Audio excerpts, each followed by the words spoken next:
حضور نے فرمایا خواب دو قسم ہوتے ہیں، ایک رحمانی ایک شیطانی۔ رحمانی خواب کی علامت تو یہ ہے کہ وہ تہجد کے وقت میں آتا ہے اور آدمی پاک صاف بستر پہ سویا ہو اور باوضو لیٹا ہو، اس وقت جو اس کو خواب آتا ہے وہ تقریباً صحیح ہوتا ہے۔ اگر وہ خواب تم نے دیکھا ہے اور صحیح ہے لیکن سمجھ نہیں آ رہا تو حضور نے فرمایا کہ ہر کسی کو نہ بتایا کرو، کیونکہ خواب کی ایسی کیفیت ہے کہ اللہ رجل طائر، جیسے پرندے کے پاؤں پہ کوئی دانہ رکھا ہو نا، گندوں ہلے گا تو کوئی دانہ گر جائے گا، یہ بھی جب تعبیر کوئی دے دے گا تو اسی طرح واقع ہو جاتا ہے۔ اس لیے ہمیشہ کسی عالم سے، کسی صاحب عقل سے، صاحب فہم سے جا کر اپنا خواب بیان کریں تاکہ وہ تم کو صحیح تعبیر دے، اور جب تک کوئی عالم نہ ملے ہر کسی کو نہ بتایا کریں کہ میں نے یہ خواب دیکھا ہے، کیونکہ خواب بڑی عجیب ہوتے ہیں۔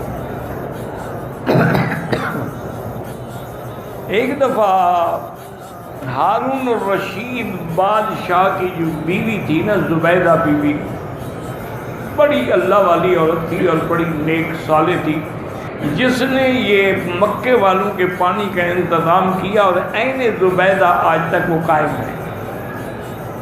وہ صبح کی نماز کے بعد رو رہی تھی، چیخ رہی تھی، اور ہارون آئے، انہوں نے کہا کیا بات ہے؟ انہوں نے کہا میں نے ایسا گندا خواب دیکھا ہے کہ مجھے اب آرام ہی نہیں آتا۔ انہوں نے کہا وہ کیا خواب ہے؟ انہوں نے کہا میں نے خواب یہ دیکھا ہے کہ انسان بھی ہیں، گھوڑے بھی ہیں، گدھے بھی ہیں، جانور بھی ہیں، سب مجھ سے جمع کر رہے ہیں۔ تو میری تو چیخیں نکل گئیں۔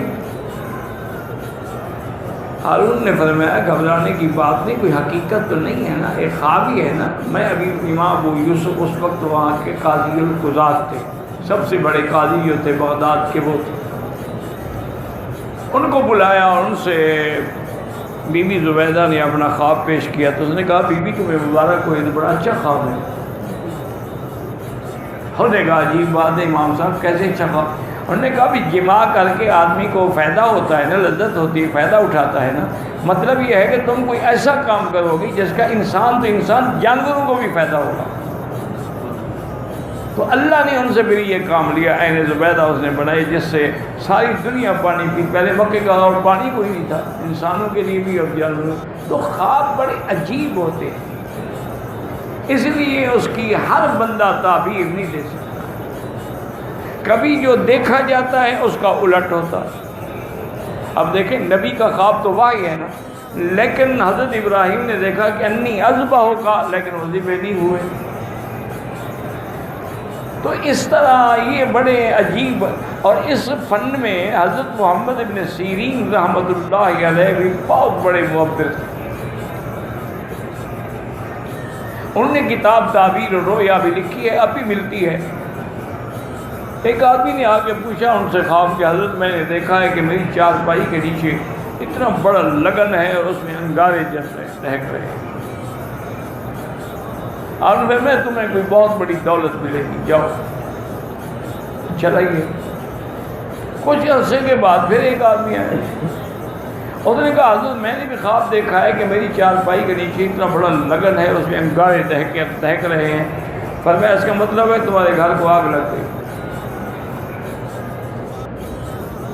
وہ حیران، اب طلباء حیران، نے کہا حضرت عجیب بات ہے، ایک آدمی خواب دیتا ہے، اس کو کہنے آپ کو دولت ملے گی، دوسرے کو کہتے تمہارا گھر بھی جل جائے گا، خواب بھی ایک جیسا ہے۔